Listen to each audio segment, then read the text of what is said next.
Buenos días a todas, a todos. El día de hoy vamos a platicarles de los recursos y los metros cuadrados de construcción y el número de escuelas que estamos construyendo ya este año para la educación media superior. Si se recuerdan, uno de los proyectos más importantes en educación es el fortalecimiento de la educación media superior, es decir, de las preparatorias, como lo conocemos. Ya aquí la subsecretaria de Educación Media Superior en su momento presentó que todas las preparatorias técnicas, educación media superior, es decir, lo que hay entre secundaria y universidad, ese espacio educativo, se va a fortalecer para hacer dos grandes modelos educativos. Uno, el bachillerato nacional y el otro, el bachillerato nacional técnico. Son estas dos modalidades.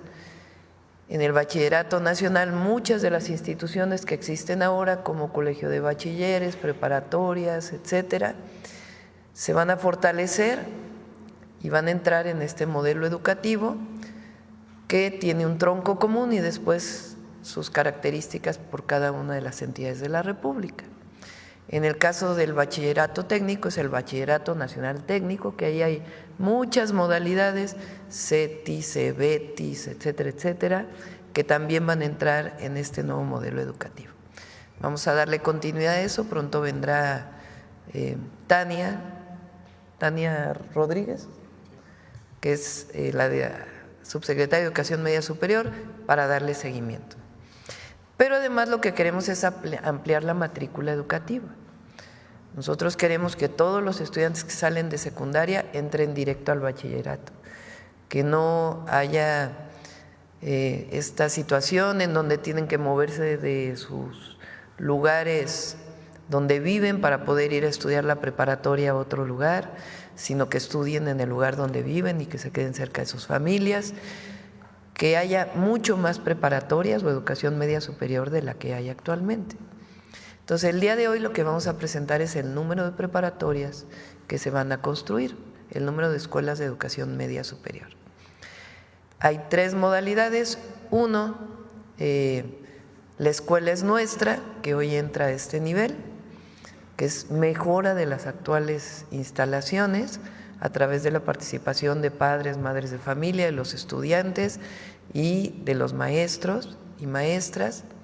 Dos, ampliación de las que ya existen, es decir, preparatorias que tienen espacio, tienen terreno y que las vamos a ampliar. Bueno, son cuatro modalidades. Tres, secundarias que ya no tienen turno vespertino y que ahora en el turno vespertino puede ser preparatoria. Y cuatro, nuevas escuelas. Entonces, vamos a separar la presentación en lo que va a ser la Secretaría de Infraestructura, Comunicaciones y Transportes y lo que va a ser la Secretaría de Educación Pública. Entonces, si les parece, primero presenta Mario. Bueno, primero presenta Jesús y luego presenta Mario.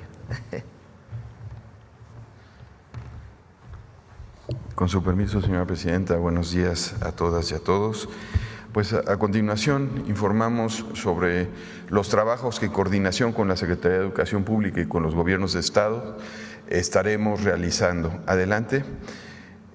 Tenemos la responsabilidad del privilegio de poder colaborar en la construcción de 18 nuevos planteles de bachillerato en 12 estados, en 18 municipios. Tienen estos planteles una capacidad para 16,200 estudiantes.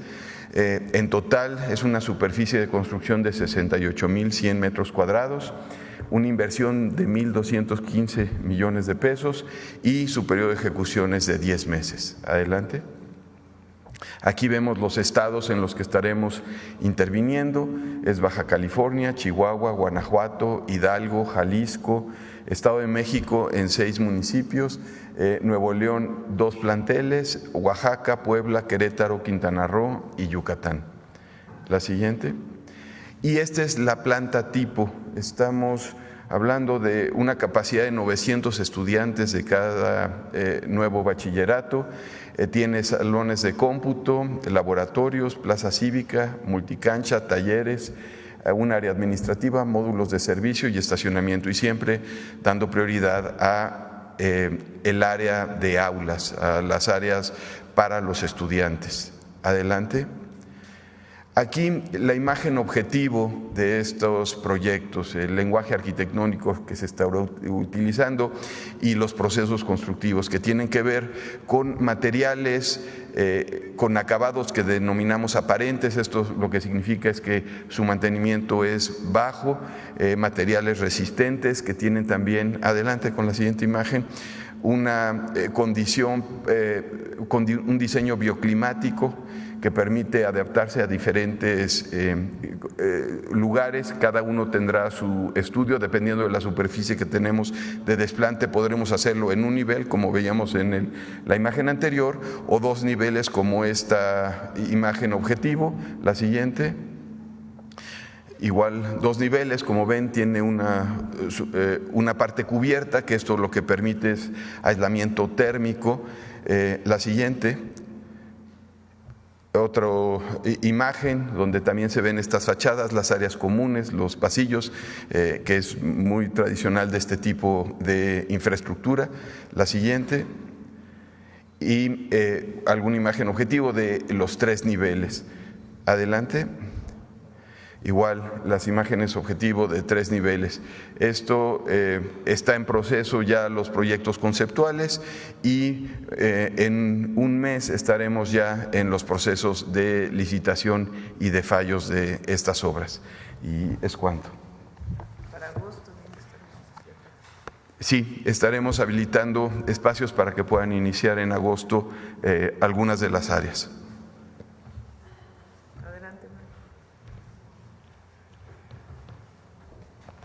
Muchas gracias, Presidenta. Buenos días a todas y a todos. Efectivamente, como lo ha comentado la Presidenta, además de la reforma media superior, el objetivo es también ampliar el número de espacios, ampliar el número de lugares para que todos los jóvenes que quieran seguir estudiando puedan seguirlo haciendo. Y se han elegido lugares, municipios, donde el número de egresados de secundaria es mayor al número de ingresos en bachillerato, es decir, donde hacen falta los lugares. Entonces, ya se presentaron las nuevas preparatorias. Con la transición demográfica, muchas secundarias se están quedando sin turno vespertino. Entonces, es infraestructura que, como lo explicó la Presidenta, que puede ser utilizada en las tardes para hacer preparatorias. ¿Dónde están los jóvenes egresados de secundaria que no tienen lugares? Pues donde están las secundarias. Entonces, se han revisado, vamos a reconvertir 35 planteles en 17 estados, los cuales nos va a permitir abrir 10,500 nuevos espacios. ¿En dónde están estas secundarias que serán reconvertidas a bachilleratos? Están en Jalisco, en Tonalá y en Tlaquepaque, en Sinaloa, Culiacán y Mazatlán, 2 planteles ahí, 2 planteles también en la zona metropolitana de Mérida, un plantel en San Luis Potosí, en Soledad de Graciano, 2 planteles en Michoacán, uno en Morelia, otro en Uruapan, uno en La Paz, en Baja California Sur, otro plantel en Chiapas, en Tuxtla Gutiérrez, uno más en Durango, en Gómez Palacio, en Guanajuato, ahí hay 4 planteles en la zona de Irapuato y de León, que es donde hay mucha falta de espacios, en Chihuahua, en Ciudad Juárez y en Chihuahua, en Coahuila, en Saltillo y en Torreón, en Sonora, en Cajeme, Tamaulipas, en Nuevo Laredo, en Zacatecas, en Nayarit, en Tepic, y hay 10 planteles, la intervención más importante, es en la zona del Valle de México, en el Estado de México, en municipios como Acolman, Chalco, Chimalhuacán, Ecatepec, Iztapaluca, Naucalpan, Texcoco y Valle de Chalco. Ahí es donde tenemos una gran demanda de espacios. En total será una inversión de 759.5 millones de pesos y con estas reconversiones se abrirán 10.500 nuevos espacios. Adicionalmente tenemos bachilleratos, preparatorias. Adelante, por favor. Bueno, ¿en qué consiste esta infraestructura? Bueno, pues se va a aprovechar para darle un mantenimiento general a la secundaria, se va a construir un aula de cómputo, un área administrativa con sanitarios. Los sanitarios siempre son una demanda recurrente de mejora en las escuelas, un laboratorio multifuncional, un taller de especialidad, como son preparatorias, bachilleratos técnicos, necesitan talleres, y en la reconversión y mantenimiento de los talleres existentes en el caso de secundarias técnicas, y la cancha de usos múltiples, que siempre es muy importante, con su techumbre. En promedio es una inversión de 21.7 millones por cada reconversión de secundaria. Adelante. Luego tenemos, adelante por favor.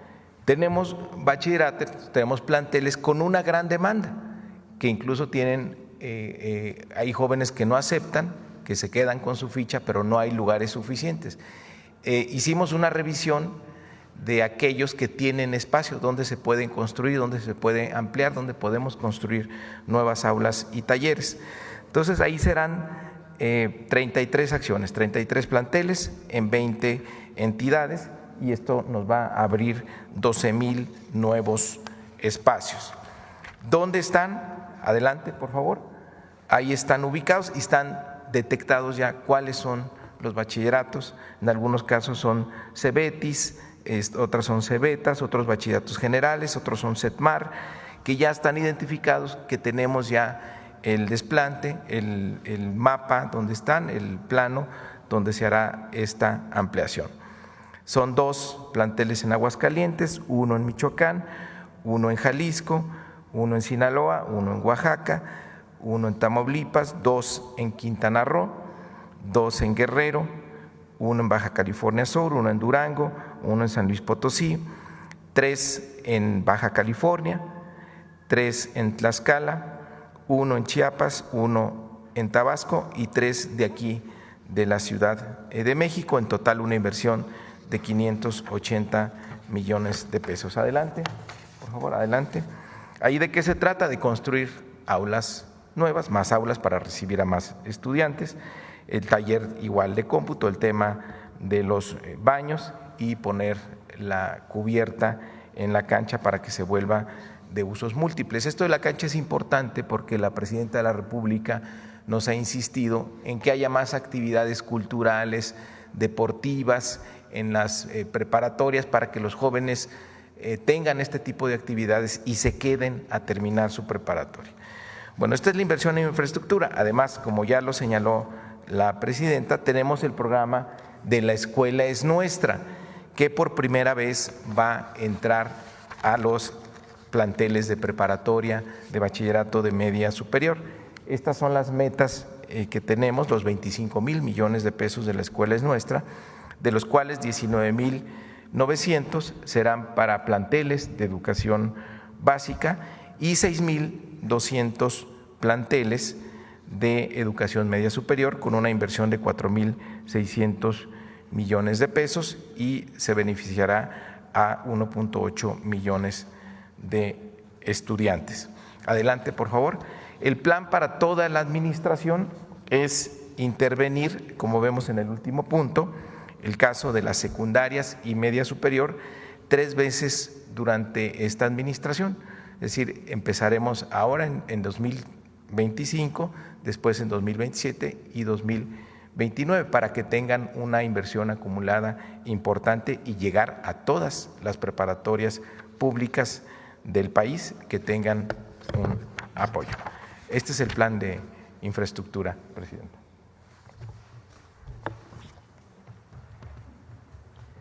Pues esta es la información de hoy. Me olvidé presentar a Miguel Elorza, que es de infodemia, el detector de mentiras, para el cierre de la conferencia del día de hoy. Adelante, vamos con las preguntas. A ver, ¿por dónde empezamos?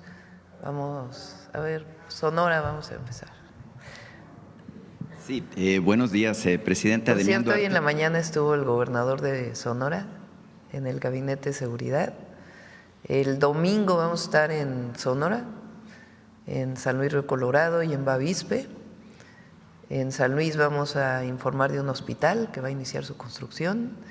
Y en Bavispe, la carretera Bavispe-Nuevo Casas Grandes, que ya inició, ¿verdad? Eso. De San Luis Río Colorado a Bavispe nos lo va a poner complicada la cobertura porque es una distancia bastante larga. Sí. Pero por ahí la vamos a ver, Presidenta. Gracias. Demián Duarte de Sonora Power y de Lobos Cadena 7.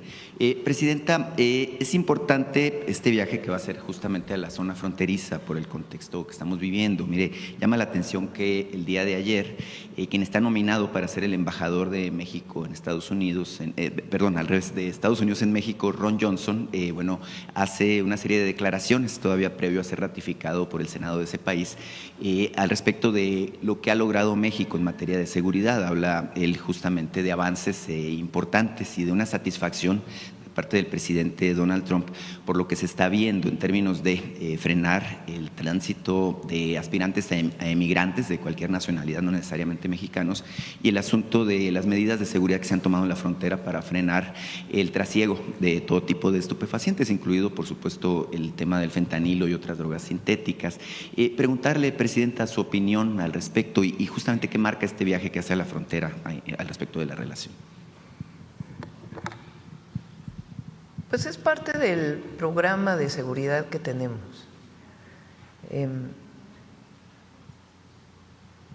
Desde que llegamos al gobierno planteamos que nuestra estrategia de seguridad consiste en 4 ejes, o consistía desde que lo planteamos y lo sigue haciendo, en 4 ejes. La primera es atención a las causas, que los adversarios políticos no le ponen ninguna atención, no creen que eso sea indispensable. Evitar que los jóvenes se acerquen a un grupo delictivo, esa es la atención a las causas. Mejorar el bienestar del pueblo de México y al mismo tiempo programas especiales para jóvenes que eviten que se acerquen a un grupo delictivo. Ahí pues es lo que ya existía con el presidente López Obrador y estamos fortaleciendo con la intervención en ciertas zonas por parte de todo el gabinete del Gobierno de México y los gobiernos estatales, que es lo que el día de ayer presentó la secretaria Rosa Isela: tocar casa por casa, preguntar a las familias qué necesitan, darle atención personalizada a las familias. La otra, por supuesto, es Jóvenes Construyendo el Futuro. La otra es esta, educación. Nosotros no queremos que ningún joven se quede sin educación. Queremos que cualquier joven que quiera estudiar la universidad pueda estudiar la universidad. Que los jóvenes que salen de secundaria no tengan por qué estar pensando ¿y ahora dónde voy a estudiar la preparatoria?, sino que cerca de donde viven haya una preparatoria que les pueda dar la educación que requieren. Siempre pregunto en los eventos, ¿qué es mejor, que los jóvenes estén en la calle o en la escuela? Pues es obvio, en la escuela. Entonces, este programa que presentamos ahora de fortalecimiento de las preparatorias técnicas, del bachillerato, tiene que ver con eso, con atender las causas, evitar que un joven piense que entrar a un grupo delictivo es una opción. Lo único que es eso, es una opción de muerte, no es una opción de vida.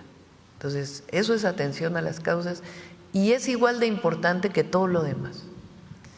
Lo segundo es el fortalecimiento de la Guardia, que estamos trabajando mucho en ello, y en el caso de los estados, del fortalecimiento de sus policías.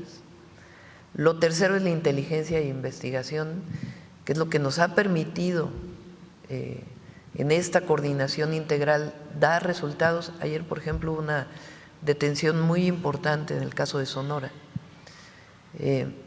Y cuarto, la coordinación entre el gobierno con la fiscalía. Ya hoy estaba leyendo en la mañana algunos comentócratas que ya no hay autonomía en la fiscalía porque viene a las mañaneras el fiscal. Por supuesto que hay autonomía, nosotros no intervenimos en sus investigaciones, pero tiene que haber coordinación. Y lo que hemos logrado es una mayor coordinación con la Fiscalía General de la República y las fiscalías estatales, porque las fiscalías son quienes hacen las carpetas de investigación, quienes determinan si una detención en flagrancia tiene suficientes elementos para hacerlo carpeta. Y coordinación entre los estados. Ayer estuvo el general secretario con el secretario de Seguridad en Guanajuato, con la gobernadora, para fortalecer la coordinación y llevar paz al estado de Guanajuato. Entonces, esta estrategia es lo que nos ha permitido dar los resultados que presentamos ayer. 19 homicidios diarios menos entre septiembre de 2024 y por lo menos la cifra preliminar de marzo.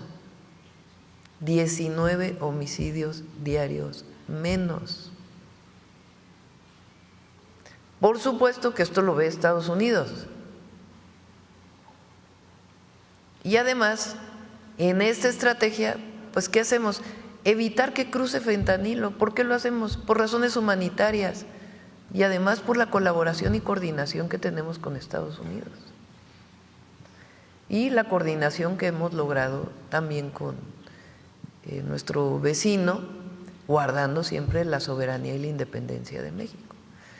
Entonces, pues esto es lo que ve, supongo, el embajador que todavía no llega a México, que ayer se reunió con el presidente Trump y que pues estará llegando pronto a nuestro país. Claro que sí, de hecho, en este asunto, evidentemente el reforzamiento de la seguridad en la frontera pues ha tenido un impacto positivo en Sonora. Ayer se documentaba esto del 22.4% de reducción en la incidencia de homicidios, pero en Sonora es muy notorio esto que ha venido ocurriendo. Tenemos una baja del 38%. Hubo algunas voces por ahí que hablaban que no puede ser que Sonora esté entre los 6 estados con más incidencia, nada más que hay un detalle, ¿no? Como viene bajando la incidencia en todos los estados, pues obviamente que el volumen que se reporta en Sonora pues aparece como uno de los estados que están entre los primeros 10, pero en Sonora sigue bajando la incidencia de homicidio y de otros delitos. Es bien importante, vaya, esto. Presidenta, va a ser usted muy bienvenida a nuestro estado por segunda ocasión en su visita oficial. La verdad es que hay mucha expectación al respecto. El hospital del IMSS de San Luis Río Colorado ha sido largamente esperado. El tema de la carretera, que creo que lo platicamos en la anterior ocasión que tuve la posibilidad aquí de platicar. Por supuesto que allá vamos a estar en Sonora, me voy a tener que adelantar mi viaje para poderle alcanzar por allá. Hay muchos temas relativos a Sonora. Estuvo Altagracia Gómez Sierra justo la semana pasada en una reunión muy importante con empresarios de todo el estado, con el gobernador, y se revisaron algunos temas importantes. Mire, aquí hablamos hace poco más de un mes sobre el proyecto de los semiconductores, los chips, y en este caso quiero comentarle que hay avances sustanciales en Sonora. Ya tenemos, por ejemplo, nuestro primer cuarto limpio, que es un tema que comentábamos aquí, que bueno, es necesario tener la infraestructura. Sonora también se ha reforzado en la estructura de su esquema, su sistema educativo, y hoy hay 36,000 estudiantes de ingeniería. Este año se espera que egresen 5,000 ingenieros especializados justamente en estas áreas. Entonces, Sonora de alguna manera está dando pasos importantes. Mire, uno de los temas que se pusieron sobre la mesa ahora que estuvo la coordinadora de este enlace del sector privado para la relocalización y el desarrollo económico de México es el tema del puerto de Guaymas. El puerto de Guaymas es muy importante para nosotros. Queremos convertirlo en el eje del desarrollo regional, no solamente de Sonora, sino vincular a Chihuahua y así tener un enlace hacia lo que es el estado de Arizona, por una parte con nuestros 6 puertos fronterizos, San Luis Río Colorado uno de ellos, el puerto fronterizo también de Ciudad Juárez con El Paso, a través de la carretera que se está construyendo en el enlace a Chihuahua. Hay temas ahí, se ha estado modernizando, se hizo un incluso un dragado de los canales por los que acceden los barcos, pero falta entrarle a la tercera fase, que es la modernización del puerto en términos de que incluso tenga la capacidad de manejar carga vía contenedores. Esto implica una inversión importante. Me dicen que todo está listo, que prácticamente lo que falta es el visto bueno de la presidenta. No sé si tenga algún comentario al respecto de todo este plan logístico de Sonora. Sí, los puertos tienen una parte de inversión pública y una parte de inversión privada, ya para la operación del puerto. ¿Qué se hace con las operaciones privadas? La Secretaría de Marina hace licitaciones o concursos abiertos y se establece quién va a hacer la ampliación a partir pues, de las mejores condiciones que se presentan para el desarrollo del puerto y también pues, para el país, guardando además todos los temas de seguridad nacional que son indispensables en el caso de los puertos. Entonces ya se va a lanzar esta licitación en el caso de Guaymas y de otros puertos del país. Ya informamos, yo creo, la próxima semana vamos a darle seguimiento a Interoceánico y a Tren Maya, más los trenes aquí en la mañanera, y ya podrá venir el secretario de Marina también para informarlo de los puertos. Bueno, en este caso pues, se le ha llamado la cuestión del puerto de Guaymas y toda la infraestructura relacionada, porque no es el puerto nada más, sino son la carretera Nogales, la carretera que va de a Chihuahua, sí. E incluso la carretera que va de Bavispe a Nuevo Casas Grandes tiene que ver también con ayuda porque llega hasta Chihuahua. Exactamente, con este plan logístico, al que se le llama ya pues el plan logístico del noroeste, que vincula, porque tenemos una alianza, como seguramente usted sabe, con el estado de Arizona en particular. Son temas realmente muy importantes los que vienen y se están cocinando al respecto de la posibilidad, del potencial que tiene nuestra región para impulsar el desarrollo nacional. Así que obviamente pues va a ser todo esto muy bienvenido, que por cierto conversé ampliamente con Edmundo Gutiérrez Domínguez, que es el coordinador del plan Cutzari, y bueno, me daba él muy buenas noticias al respecto de los avances. Sí, Cutzari tiene ya está establecido un área. Cutzari, si se acuerdan, es el desarrollo de semiconductores en nuestro país. El desarrollo del diseño de semiconductores, que es una parte fundamental y que tiene alto valor agregado. Hay una sede en Puebla, hay otra sede en Jalisco y otra sede en Sonora, que van a estar interconectadas para el desarrollo de diseño de semiconductores y obviamente pues su vínculo ya con las empresas de desarrollo. Presidenta, quería yo llamar la atención de ustedes sobre este asunto que tiene que ver con lo hecho en México. Ayer incluso salió este asunto en la Secretaría de Economía, el primer camión que se desarrolla con un motor 100% mexicano, un camión eléctrico, por cierto, que desarrolló la compañía Dina, que también tiene que ver con la región noroeste, nada más que en este caso de Baja California. Es bien importante lo que se está haciendo en términos de lo que es la sustitución de importaciones. Presidenta, hace unas semanas aquí afuera de Palacio me abordaron un grupo de productores de tequila, es decir, de la planta de lo que es el agave, justamente con la inquietud que tienen ellos de que se les ayude a proteger el tema de las denominaciones de origen. Me dicen que incluso, bueno, pues se han detectado ellos situaciones de piratería, aunque suene un poco extravagante o extraordinario, de lo que es justamente el cultivo de la planta, porque hay regiones dedicadas a este tema. Y en este aspecto también es bien importante que, si estamos en la idea de proteger lo hecho en México, que se incida mucho en la protección de la propiedad intelectual. Mire, por ejemplo, en Sonora tenemos la denominación de origen del Bacanora, por poner otra de nuestras bebidas, pero tenemos, usted hace no mucho habló de una frase de Calimán, ¿no? Esta frase de serenidad y paciencia. Mi querido y tiene muchas frases y la cultura mexicana y nuestras… no, pero hay algunas cosas en que hay que apurarnos. Bueno, okay. Tiene que haber serenidad y paciencia, pero tiene que haber celeridad. Bueno, acuérdese que no hay nada más poderoso que la mente humana, decía Calimán. Y Presidenta, en este aspecto he recibido algunos asuntos también de gente preocupada por el tema de la protección de la propiedad intelectual. Justamente en el diseño de muchos íconos de la cultura mexicana tenemos casos muy fuertes, como el caso, por ejemplo, de Calimán, ya hay muchos otros, como El Santo, como Blue Demon, etcétera, que han estado siendo tomados sin pedir las licencias del caso. Ahí, por ejemplo, he visto yo que hay una tienda aquí que prolifera en la Ciudad de México que se llama Highway, que vende este tipo de camisetas, productos, con toda la iconografía mexicana, pero me dicen los dueños de esta propiedad intelectual que no están justamente tomando las licencias. Entonces, creo que es un tema muy importante. Sí, tienes razón. Para que lo tome el INPI. Sí, el INPI tiene que ver con, incluso tenemos que hacer modificaciones a las leyes, ya lo presentamos aquí, ya va a venir. Porque, por ejemplo, para una patente a veces son 7 años para poder obtener la patente.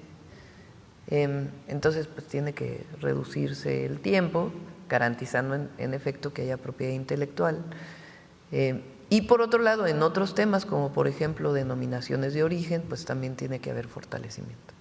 Entonces, en efecto, ya lo presentamos aquí. Claro. Muchas gracias, Presidenta. Solamente para cerrar, mire, también me contactó una señora de Vancouver, una mexicana que radica en Vancouver.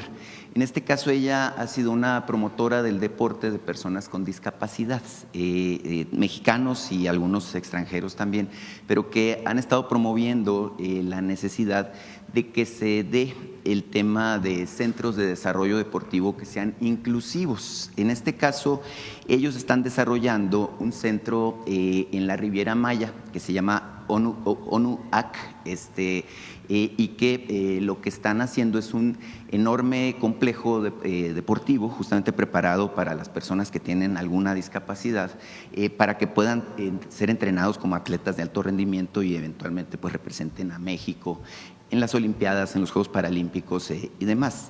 Ellos no le están pidiendo realmente pues nada al gobierno, es decir, ya tienen resuelto el tema de terrenos, el tema del proyecto de desarrollo, incluso es una inversión importantísima de alrededor de $20 millones que están ellos destinando ahí. Lo que me dicen es que han estado teniendo complicaciones para poderse enlazar con las autoridades deportivas. En este caso, la señora Marien Álvarez me pidió que con su intervención, bueno, podamos ver la manera de gestionar una cita, en este caso con Rommel Pacheco, para poderle presentar todo esto, y una cita también con el secretario de la Marina, porque lo que están buscando es hacer un documental de un cruce a nado que quieren hacer justamente ahí en la zona de la Riviera Maya. Entonces me pidió que le entregue un par de cartas dirigidas a usted, bueno, obviamente al personal aquí de Presidencia. Sí, cómo no, los buscamos. Sí. Muchas gracias, Presidente. La vamos a esperar en Sonora. Sí, cómo no. Además, muy buen gobernador tiene Sonora. Por cierto, hablando de hablando de deportes, el viernes viene a informar Torruco sobre la clase nacional de box. Recuerden que es el 6 de abril. Ha habido un trabajo muy importante, ya hay pues miles de todas las edades, no solamente jóvenes, de todas las edades haciendo pues los ejercicios que van a ser presentados en la clase de box. El 6 de abril, clase nacional de box, prácticamente en todas las plazas públicas del país, aquí en el Zócalo va a haber, pero al mismo tiempo, por lo menos en todas las capitales y ya también en muchos municipios. Entonces, el viernes se va a presentar esta actividad para el 6 de abril, clase nacional de box. Bueno, adelante. El tema educativo. Presidenta, ¿cómo está? Buenos días. Luis Ángel Marín, de la cadena Radio Resultados. Preguntarle sobre este tema que acaba de presentar su gobierno sobre la infraestructura educativa. Muy interesante porque se aprovechará escuelas que prácticamente están en la tarde pues desocupadas y muchas veces hay hasta vandalismo, ¿no? En muchas comunidades del país hay escuelas, incluso primarias, que tienen turno matutino, pero en la tarde ya están también desocupadas y pueden aplicarse para esto. ¿Cuántas plazas, es mi pregunta, cuántas plazas magisteriales se van a abrir para este proyecto? Si me puede contestar, secretario.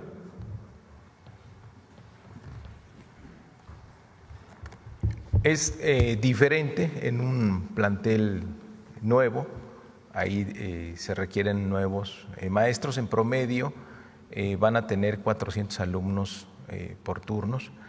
Y ahí algo que ya tenemos, Presidenta, es la definición de las carreras técnicas para cada plantel, que lo hemos hecho a través de ver la vocación económica de la región, de la ciudad, del municipio, las necesidades que tienen y también con la información que los propios estados nos proporcionan de cuál es el interés que tienen los jóvenes sobre ciertas carreras. Entonces tiene que ver con el número de lugares, de espacios que estamos abriendo y también con la especialidad de la carrera técnica. En el caso de ampliación de bachillerato son menos los profesores que necesitamos, incluso ahí vamos a aprovechar para hacer la compactación de las horas nuevas que necesitemos, ver si los propios profesores ahí que tengan pocas horas se les pueda completar y mejoren las condiciones de ellos. Es el mismo caso de las secundarias, donde en promedio van a ser turnos de 300 lugares. Entonces lo va a determinar el número de lugares, tenemos ya una planeación para ello. Lo más importante es determinar las carreras técnicas y marco curricular común, y vamos a aprovechar, como nos lo ha pedido la presidenta, que todos estos nuevos planteles, en estas nuevas ampliaciones que tenemos, asegurarnos de que haya actividades deportivas, actividades artísticas, actividades culturales, la parte socioemocional, que es la que finalmente muchas veces genera el interés de los jóvenes por quedarse en la preparatoria. ¿Habrá posibilidades, secretario, presidenta, de aprovechar la experiencia de los maestros jubilados? En otros sexenios se habilitaron programas en los que se retomaba a maestros jubilados con una compensación, significativa para aprovechar su experiencia, porque muchas veces se jubilan y tienen todavía muchos años de vida que puede aprovecharse su experiencia frente a un grupo, su experiencia académica. ¿Qué posibilidades hay de esto? La presidenta nos ha pedido y ha puesto un especial énfasis y está dentro de sus 100 compromisos mejorar las condiciones de los maestros y maestras de educación media superior. Entonces, la verdad es que nos vamos a enfocar en los maestros que tenemos actualmente. Te digo, hasta dónde pueden tener horas adicionales para que tengan sus turnos completos, y habrá pues plazas nuevas en los planteles nuevos, pero no estábamos pensando particularmente en los jubilados, porque hay muchos maestros que quieren una oportunidad, que no tienen base, que trabajan. En media superior se da mucho que trabajan por horas. Entonces hay maestros que tienen 5, 6, 10 horas. Es mejor que ellos puedan tener mínimo 20 horas para que estén en jornada completa. Pero vamos a enfocarnos en aprovechar esta reconversión para mejorar las condiciones de las y los profesores de media superior. Aprovecho para preguntar al secretario el tema de esta campaña de vida saludable, ¿cómo se ha desarrollado estos primeros días? Vamos bien, no hemos logrado completar el número de brigadas que aspirábamos, el 100%. Cada estado se ha comportado de manera diferente, pero es muy interesante. En próximas mañaneras le vamos a presentar, presidente, el avance que tenemos por entidad. Ya se han dado los primeros resultados a los padres de familia, ya algunos empiezan a ir a las clínicas, a la cita con las nutriólogas, a la atención de los dientes, algunos lentes ya se están empezando a entregar. Ahí vamos a distintos ritmos en cada entidad, pero estamos apretando para que en estos 60 días que nos quedan de clase ya tengamos el ritmo suficiente para que en el regreso podamos cumplir la meta. Oye, la migración en el tema de las ventas en las cafeterías y cooperativas escolares, ¿cómo va, secretario? Qué bueno que mencionas eso, para recordar que el próximo 29 de marzo entran en vigor ya las disposiciones que prohíben la comida chatarra en las escuelas, la promoción y la venta de comida chatarra. Se ha hecho un manual para las cooperativas, porque no solo hay que decirles qué está prohibido, sino hay que darles opciones de qué sí se puede vender, y eso es lo que aborda el manual. Nos van a ayudar ahí los maestros, las maestras, los directores, las directoras en esta estrategia. Veo un muy buen ánimo, hay una gran aceptación de esta medida por parte de los padres de familia. Algunos jovencitos todavía no les gusta mucho esa idea, pero saben en el fondo que es por su salud, y además la nueva escuela mexicana en sus ejes articuladores, uno de ellos es vida saludable, y ahí se les da la información a los adolescentes, a los jóvenes, a los niños, a las niñas, de por qué es importante tener una alimentación saludable y la activación física y demás. Muchas gracias, secretario. Presidenta, preguntarle. Gracias. Dos medios de comunicación, un medio nacional y un medio internacional, destacan hoy su desempeño. Digamos, el Financial Times destaca que la forma en la que usted ha reaccionado al tema de los aranceles y cómo esto ha beneficiado, digamos, su popularidad en el país. Un medio nacional destaca que el 92% de las personas están aprobando la estrategia que usted presentó para el tema de las personas desaparecidas. ¿Algún comentario sobre esto? Sí, es interesante, creo que ese es el Heraldo, ¿no?, quien saca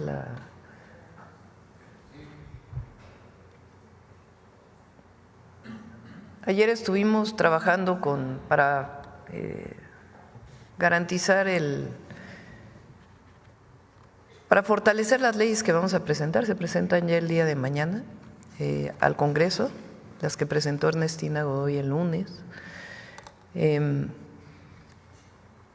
Y pues lo que hemos hecho es responder a una necesidad que es indispensable en el país frente no solamente el fenómeno o la situación del problema de desapariciones, sino en general para fortalecer la estrategia de seguridad. Entonces, 92% de las personas lo ve adecuado y pues qué bueno que se está percibiendo de esta manera. Ahora, ¿qué hay en México que nos fortalece mucho? Hay mucho pueblo. El pueblo de México ya está muy alerta, muy consciente, sabe dónde informarse. Hace muchísimos años, cuando había una nota en una televisora, en una radio, en un periódico, era lo que dominaba. Y ahora no, la gente busca distintas maneras de informarse. Y la propia mañanera, pues, es una forma en donde estamos comunicando permanentemente a la gente. Pero lo más importante es que hay una conciencia muy grande en el pueblo de México. Y el que no nos separemos del pueblo, el que estemos cerca, el que no caigamos en separarnos de nuestro origen, de nuestros principios. Imagínense si nosotros hiciéramos caso de lo que muchos comentócratas dicen, es que se tiene que separar de la 4T, es que no ha reaccionado adecuadamente, es que… Imagínense si ese fuera nuestra línea para poder decir cómo nos vamos a comportar y el proyecto de nación que tenemos. No, nuestra base pues es el pueblo, lo que piensa, y a lo que nos comprometimos, cumplir con lo que nos comprometimos y siempre decir la verdad. Entonces eso es lo que la gente nota y es lo que nos fortalece frente a la negociación con Estados Unidos. Porque nosotros tenemos principios muy claros. Nosotros nunca vamos a poner en negociación la soberanía, la independencia de México, el proyecto de nación que tenemos. Nunca. Y el estar fortalecidos con la gente, pues es lo que también ve cualquier país del mundo, y en particular los Estados Unidos. Y también un esquema de respeto en las pláticas, en las negociaciones, en donde busquemos que siempre haya beneficio para México en primer lugar, porque es nuestra responsabilidad, pero buscar también que haya beneficios para nuestro vecino país y su pueblo. Y mientras ese sea el mecanismo, pues yo creo que va a haber respeto a nuestro país. De todas maneras, nosotros siempre, frente a lo que pueda pasar el 2 de abril, pues tenemos ya distintos planes que lo hemos estado anunciando. Entonces esperemos particularmente que para el 2 de abril todo salga adecuadamente para beneficio de nuestro país y de los Estados Unidos. Y en general, pues en las negociaciones con ellos, mantener la soberanía de nuestro país, la fortaleza del pueblo de México, el proyecto de nación y todo lo demás, ayudar a que puedan salir bien las cosas, con respeto. Muchas gracias, Presidenta. Otra pregunta más. En días recientes, Donald Trump anunció que pondrá aranceles a los países que le compren petróleo a Venezuela. México, ¿cómo puede beneficiarse de esto? Porque países como China ya decidieron no comprar petróleo a Venezuela para evitar este tema, pero también Rusia, Singapur, India, España, Vietnam le compran a Venezuela. ¿Cómo México puede beneficiarse vendiendo su petróleo? No, nosotros no estamos de acuerdo que se pongan sanciones económicas a los países. Ese es un principio de la política exterior mexicana. No solo es del gobierno que represento, sino en general. Y además eso establece la Constitución y eso es importante, porque no se afecta a un gobierno o a una persona, sino se afecta a un pueblo entero. Nosotros siempre hemos estado en contra del bloqueo a Cuba y eso lo vamos a seguir defendiendo y eso viene de hace mucho tiempo. Y tampoco estamos de acuerdo que haya bloqueos a los países, porque afecta a los pueblos. Para resolver los problemas siempre está la diplomacia y el diálogo internacional. Y nosotros recuerden que tenemos una política para el petróleo, que es que en México se consuma todo el petróleo que se produce. Durante muchos años México dependía de la exportación de petróleo. Después,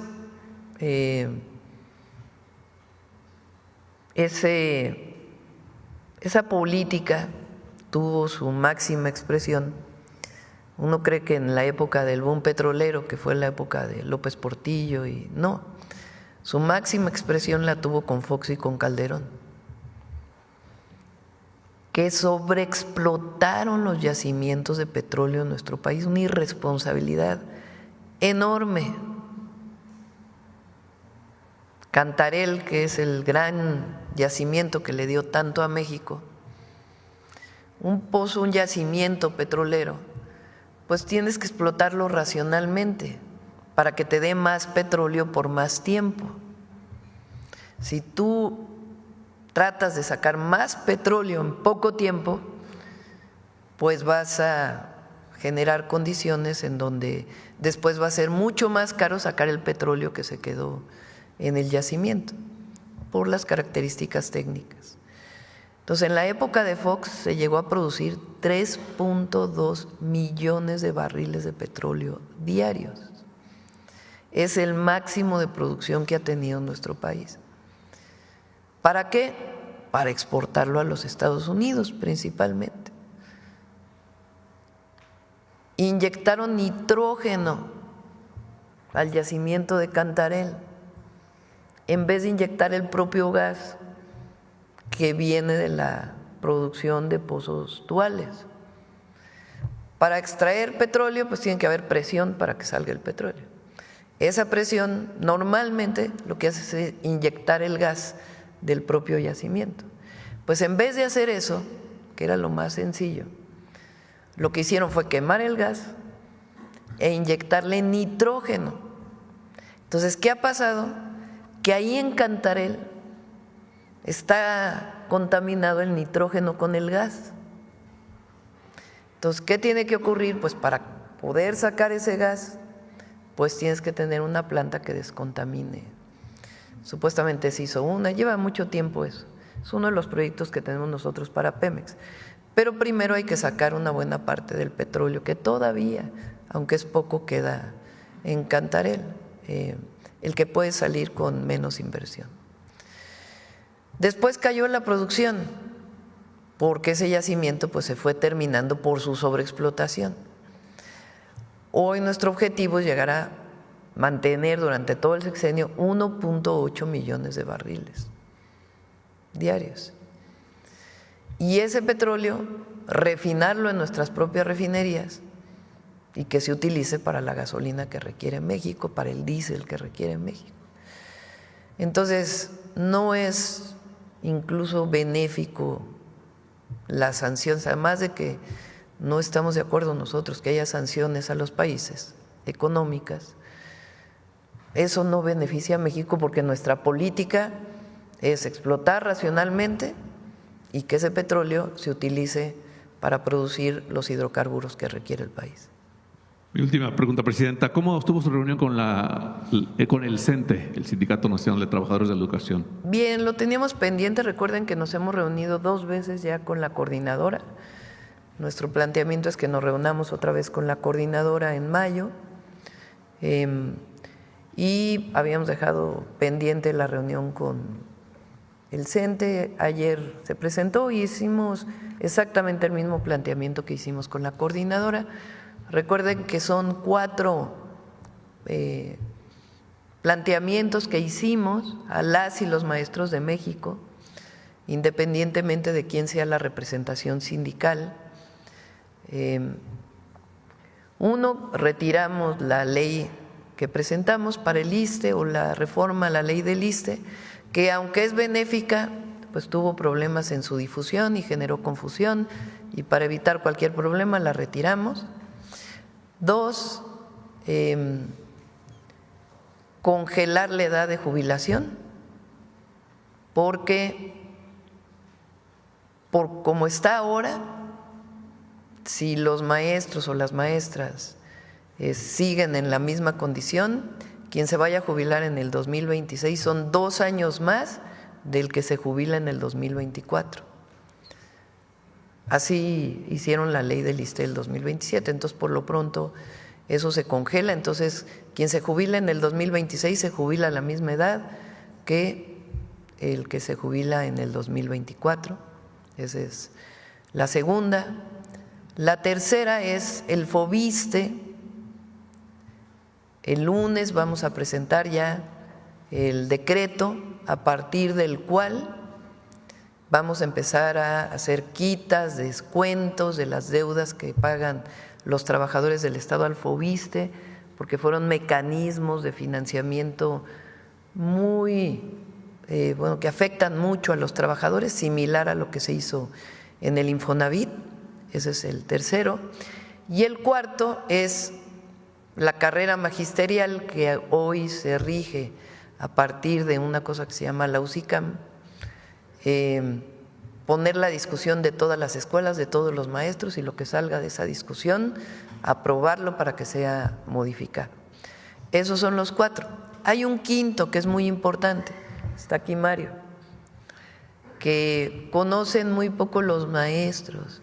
Incluso ayer vi algunos editoriales en periódicos, particularmente una editorial en La Jornada, donde decían dicen que el Fondo de Pensiones para el Bienestar que hizo el presidente López Obrador ya en el último año de su sexenio, que fortalece a las personas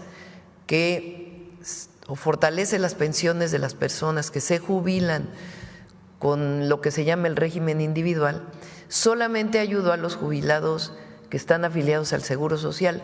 No garantiza la jubilación con el mismo salario del último año a los trabajadores afiliados al ISSSTE, hasta el límite del salario medio del IMSS. Esto también lo vamos a presentar con todo detalle el lunes, porque parte de la demanda de los maestros de que se derogue la reforma del 2007, que en efecto no fue una buena reforma, afectó a los trabajadores, con el Fondo de Pensiones para el Bienestar ya tienen una pensión digna, justa, equivalente al último salario que tuvieron en el último año. Entonces, todo eso lo vamos a presentar el lunes, y es importante que las maestras y los maestros lo conozcan. Muchas gracias, Presidenta. ¿Perdón? El tianguis turístico de Rosarito, su opinión sobre este importante evento a nivel nacional. Sí, estamos todavía viendo a ver si vamos a ir, es en Baja California. Es una nueva modalidad de tianguis turístico. Vamos a ir a Baja California también este fin de semana. El sábado vamos a estar en Ensenada, Rosarito. En Ensenada es un hospital, vamos a hacer la supervisión de un hospital. En Rosarito vamos a dar inicio al programa de vivienda para el bienestar. En Tijuana vamos a supervisar el viaducto y si nos da tiempo vamos a ir a Mexicali para trabajar el tema o informar el tema de hacer eficiente el uso de agua del distrito de riego de esa zona y luego vamos a Sonora el domingo. Entonces, perdón, para poder decir que allí vamos a platicar con la gobernadora sobre el tema del tianguis turístico y ya que juntas con Josefina, pues podamos anunciar con la gobernadora Josefina, la secretaria de Turismo, podamos anunciar el tianguis turístico. Muy bien. Bueno, también quería vincular el siguiente tema con Playas de Rosarito. Recuerdo que hace un tiempo usted habló de la posibilidad de llevar a cabo la construcción de una desaladora. Comentó por ahí la maestra Rocío Adame, que es alcalde de Playas de Rosarito, que va a ser de gran beneficio para los rosaritenses el que se construya esta desaladora. ¿Le comento a usted algún comentario tendrá referente a este tema, Presidenta? Sí, la vamos a construir. Se está trabajando este año en fortalecer, porque había un proyecto ejecutivo, pero tenía algunos problemas. Entonces está trabajando en el proyecto ejecutivo, pero sí vamos a hacer la planta desaladora en Baja California. Muchas gracias. Por otra parte, Presidenta, qué bueno que ya muy pronto se van a elegir a jueces y magistrados. La pregunta sería, estos jueces y magistrados que trabajaron hasta el último momento y que a título personal lo digo, la mayoría hicieron algunos actos de corrupción. Le comento porque le pongo un ejemplo muy viable, pues por llamarlo así. En Los Cabos, Baja California, hay un fraccionamiento que se llama Los Cabos Hills, donde jueces dictaminaron acciones que van en hacerles un mal a familias americanas y mexicanas.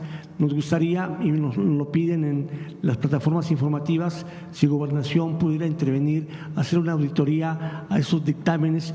Y qué bueno, le digo a usted que ya viene la elección donde el pueblo va a poder elegir a los jueces y magistrados. Hay tanto desalojo, tanto personas que están en la cárcel que son inocentes, que no les han dado sentencia, y principalmente le comento, rezando el tema de Los Cabos Hills, es un tema muy escabroso porque aparte pues de que ponen mal la imagen de México en impartición de justicia, bueno, nos gustaría que se dieran una vuelta por allá por Los Cabos Hills y vieran este tema tan vergonzoso que llevaron a cabo jueces y magistrados en la pasada administración, que por cierto pues eran de otro partido del Trabajo, que no viene al caso, pero es importante, ¿verdad? Entonces, ojalá se pudiera llevar a cabo alguna revisión a los expedientes de este fraccionamiento Los Cabos Hills allá en Baja California Sur. Sí, lo revisamos con gusto. Edna Vega, la secretaria de SEDATU, la doctora Edna Vega, está trabajando, entre otras cosas, en los ordenamientos territoriales de muchas zonas turísticas. Por ejemplo, entre otros, Puerto Escondido, pues ahora que llega la carretera, pues no queremos que tenga un crecimiento desordenado. Entonces se trabaja con el presidente municipal y el gobernador de Oaxaca para poder tener adecuadamente el ordenamiento territorial. ¿Qué quiere decir un ordenamiento territorial? ¿Dónde sí se puede construir y dónde no? ¿Dónde se tiene que proteger un área? ¿En dónde puede haber desarrollo comercial? ¿Dónde puede haber desarrollo industrial y dónde no puede haber desarrollo industrial? Todo eso tiene que ver con un ordenamiento territorial y esa es la base, la ley, digamos, para que cualquier desarrollo en una zona pueda tener permiso. ¿Quiénes dan los permisos de uso de suelo? Así se llama, uso de suelo. Los municipios. Correcto. El único lugar donde no es así es en la Ciudad de México, donde el uso de suelo lo da el Congreso de la Ciudad de México. Hay un ordenamiento urbano y si se quiere cambiar, el único que lo puede cambiar en la Ciudad de México es el Congreso de la Ciudad. En general, en todo el país, quienes cambian los usos de suelo es el municipio a partir de su propio cabildo. Para evitar que haya abusos, pues tiene que haber un ordenamiento territorial muy claro, y si llega a haber un cambio, pues tiene que decir bajo qué condiciones puede cambiarse, para que no salgan estas cosas de que se construye un edificio de 20 pisos donde solamente están permitidos 2, o para que no haya los abusos del cártel inmobiliario que hubo aquí, particularmente en la alcaldía Benito Juárez. Entonces, muchos lugares turísticos que tienen una presión fuerte para el desarrollo turístico o de condominios, pues tienen que tener claramente su ordenamiento territorial y evitar que haya cambios de uso de suelo bajo condiciones pues, de corrupción o de beneficio para algún privado a costa de la naturaleza y a costa de la vida de las personas del municipio. Muy bien. Alcalde, pues le comentaba que el alcalde de Rosarito, en coordinación con el alcalde de Tijuana, el doctor Ismael Burgueño y la maestra Rocío Adame, están implementando medidas importantes de seguridad para ahora en este evento del Tianguis Turístico. Le comentaba a usted su opinión ante este importante evento donde los ojos del mundo en el tema turístico van a voltear a ver, y que también opinión le da de que Rosarito, Baja California, va a ser sede ahí en el Baja Center de este importante evento.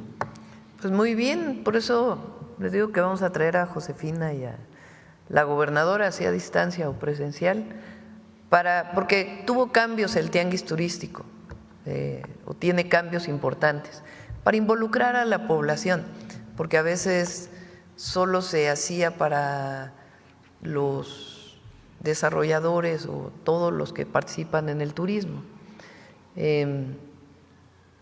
¿Cómo se llaman los operadores, tour operadores? Entonces ahora la gobernadora Marina del Pilar, que también es una excelente gobernadora, junto con Josefina, la secretaria de Turismo, planearon un tianguis turístico en donde también la población pueda participar. Entonces ya lo vamos a anunciar.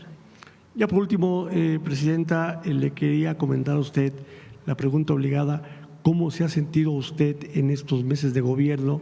¿Qué opinión le da el cariño del pueblo de México que se lo manifiestan como al licenciado Andrés Manuel López Obrador en cada una de sus giras? El otro día Jesús Esteva ¿Dónde fue que?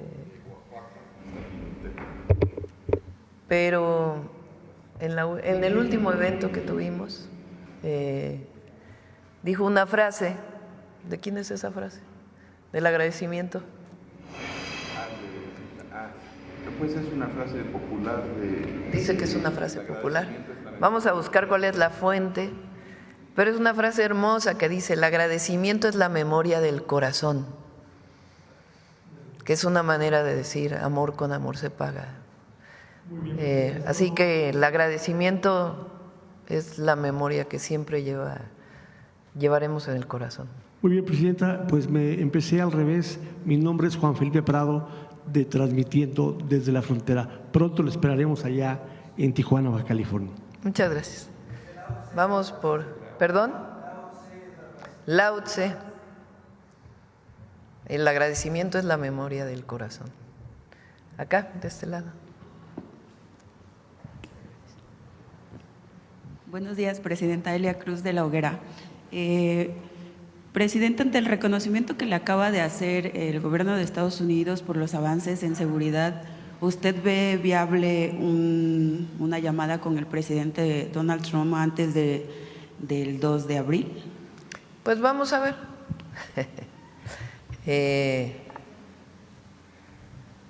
Vamos a ver si es factible o no es factible. Y vamos a esperar a ver cuál es la propuesta que hace el gobierno de los Estados Unidos en términos de aranceles. Como siempre lo hemos dicho, y es la insistencia, el secretario Ebrard está hoy en Washington. Sea hoy o mañana se reúne nuevamente con el secretario de Turismo, Lutnick, de Turismo de Comercio, estábamos hablando de turismo y me quedé con eso. El secretario de Comercio de los Estados Unidos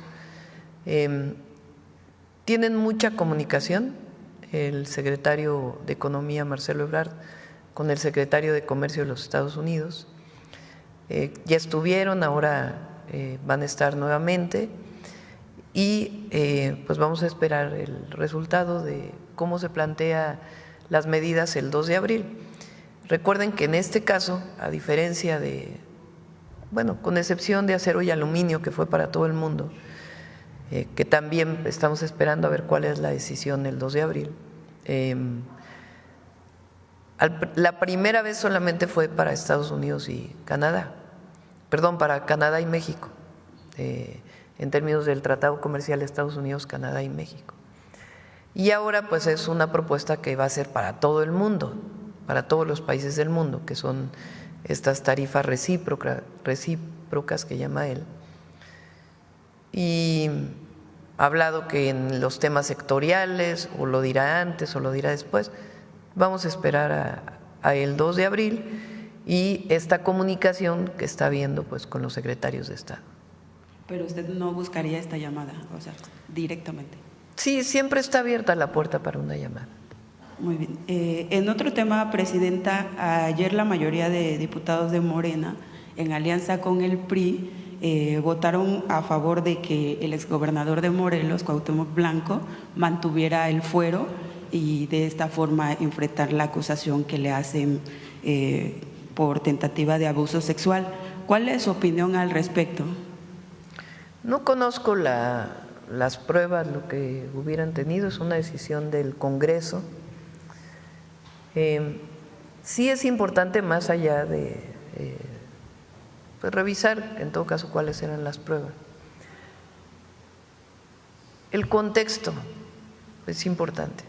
Repito, siempre vamos a apoyar a las mujeres, eso no está en duda, pero siempre tiene que haber pruebas suficientes para un caso como este. Ahora, ¿quién pone esta denuncia? ¿De dónde viene la denuncia que le hacen al exgobernador? ¿Quién la hizo? No, pero ¿qué fiscalía? Ese fiscal de Morelos, ¿qué característica tenía? No, pero aparte, encubridor de feminicidios, con muchos casos de corrupción. Fue desaforado por la Cámara de Diputados y por el Congreso local. Entonces, solamente para que se ponga en contexto, y es una decisión de la Cámara, pero bueno, siempre la Fiscalía, hoy tiene un nuevo fiscal, pues también que puedan revisar siempre cualquier caso de abuso a una mujer. Presidenta, desechamiento de la petición de desafuero del actual diputado de Morena fue avalada por también diputados de Morena, pero también con diputados del PRI, en lo que algunos de la bancada del PT que no estuvieron de acuerdo con respaldar esta acción, incluso durante la sesión estuvieron expresándose en contra pues de esta acción de que no se le quitara el fuero al exfutbolista, perdón. ¿No ve usted que pueda haber una ruptura del movimiento? No, ninguna. ¿Ninguna? No. Y ahora es una decisión del Congreso. Ahora esta alianza que hace… En todo caso, pues que se revise el caso ya con nuevas personas que están en otra situación. Ahora esta alianza que hacen con el PRI, diputados que no estaban de acuerdo del mismo movimiento, ven como la antesala a tener una alianza ahí con el PRI para proteger al Lito. Una cosa es que haya diputados de otro partido que hayan votado por X tema. Bueno, ¿qué caso fue el de…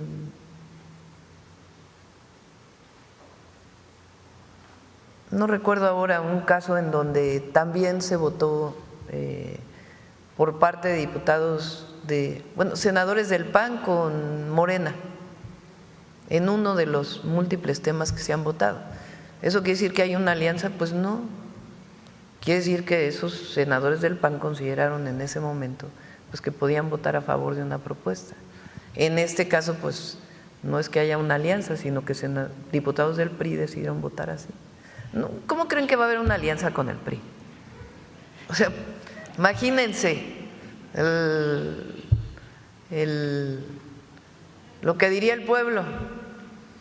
Entonces, una cosa es que en un tema voten diputados de un partido por algo que están de acuerdo o no, y otra cosa es que se establezca una alianza electoral con el PRI, ¿no? Pues no, imagínense, con Alito, no. Pero aquí hay una petición también de desafuero contra Alito que está detenida, por eso llama la atención como son decisiones esa del votación. Congreso. A veces creen que la presidenta está metida en todo. Y la verdad es que nosotros sí creemos en la separación de poderes. Fíjense la oposición. Si orientamos en un sentido, ya se metió la presidenta y ahí no hay separación de poderes. Si viene aquí el fiscal a informar y se muestra la coordinación, no hay autonomía de la fiscalía. Bueno, pero si la presidenta no toma, y esa siempre es nuestra posición, separación de poderes, ¿por qué no se metió la presidenta? Entonces la decisión es del Congreso y confiamos en que los diputados tengan suficientes elementos para una u otra decisión en cualquiera de los temas. ¿En qué áreas nosotros nos interesa? Pues que haya una aprobación en las leyes que enviamos, en los cambios constitucionales que enviamos. Y en general, la gran mayoría, si no es que la unanimidad, todos los diputados y senadores, senadoras, diputadas que están en nuestro movimiento, pues han aprobado los cambios constitucionales, las leyes que hemos enviado. En algunos incluso ha habido unanimidad, por ejemplo, en el caso de las mujeres. Todo el mundo votó a favor. ¿Eso quiere decir que hay una alianza con todos los partidos? No, que hay temas en donde pues deciden unos u otros votar. Pero la presidenta no está metida en las decisiones como esta, por ejemplo, de las cámaras. Tienen que decidir los diputados. Tienen que decidir los diputados. Gracias, presidenta. En otro tema, ayer se dio a conocer que la Fiscalía, que la FGR aseguró otro rancho muy cercano al de Teuchitlán, donde presuntamente también se menciona que podría haber sido un campo de entrenamiento. ¿Qué información tiene sobre eso? Hay un rancho que lo mencionó ayer el secretario de Seguridad, que se aseguró en enero, en donde incluso hay cerca de 39 detenidos, que era un campo de entrenamiento y en su momento se informó. Y hay que ver este otro rancho exactamente cuál es. Lo importante aquí, y quiero manifestarlo porque viendo también los medios el día de hoy, la detención que se hizo es muy relevante, porque aquí la discusión no es si tiene que actuarse en contra de los grupos delictivos o de la delincuencia organizada que comete delitos, homicidio, incluso secuestro, desaparición, portación de arma de fuego. Pues ese es el trabajo que estamos haciendo. Y esta detención, de la que muchos de los comentócratas no hablan, porque no quieren hablar de ello, porque lo que no quieren decir es que hay resultados y que estamos trabajando todos los días para seguir dando resultados. O sea, la detención que se hizo es muy relevante. Primero, aporta información, en particular de este caso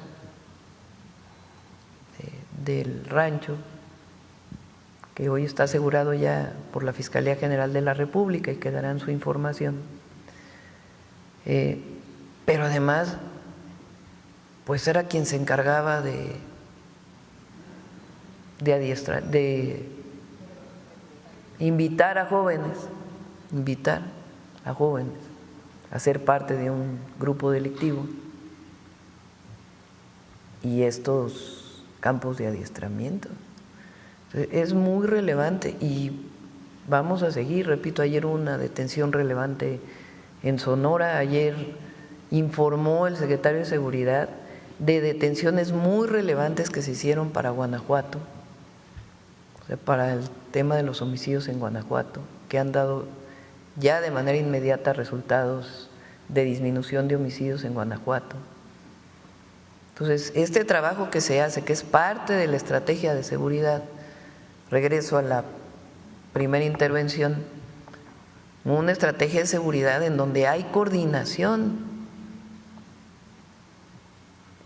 y hay inteligencia e investigación para hacer detenciones de los generadores de violencia. Y si en esta zona hay otros lugares, pues, se está investigando y se está trabajando conjuntamente.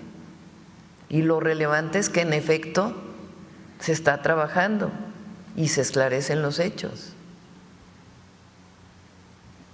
Muy distinto a cuando había pactos de silencio, muy distinto.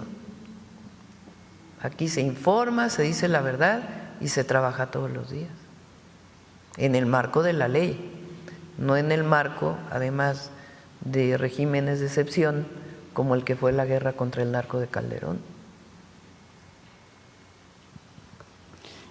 Muchas gracias, presidenta. Por último, en un último tema, en La Hoguera, el lunes pasado publicamos un texto acerca de la falta de protección ambiental que tiene el área de los Dinamos en la Magdalena Contreras. Bueno, es un caso que evidentemente usted conoce perfectamente. Pedimos a través de transparencia que nos pudieran informar las instancias correspondientes qué tipo de protección tiene, en el entendido que son áreas comunales, ¿no?, o terrenos comunales. La Semarnat nos respondió que se lo preguntáramos a la Comisión Nacional de Áreas Naturales Protegidas, a la CONAM, pero ellos nos respondieron que sí se hacen cargo de algunas zonas, pero solamente de las federales, y que en el caso de los Dinamos ellos no lo tenían bajo su protección y que buscáramos esa información en la SEDEMA. Pero la SEDEMA del gobierno de la ciudad nos responde que son parcialmente competentes para responder esa solicitud porque no tienen conocimiento de qué tipo de protección tiene. Entonces, a ver, busca ahí los Dinamos, no recuerdo si es área natural protegida federal o local. Hay las áreas naturales protegidas. Los Dinamos está en la Magdalena Contreras. Es aquí en la Ciudad de México, es una tierra comunal.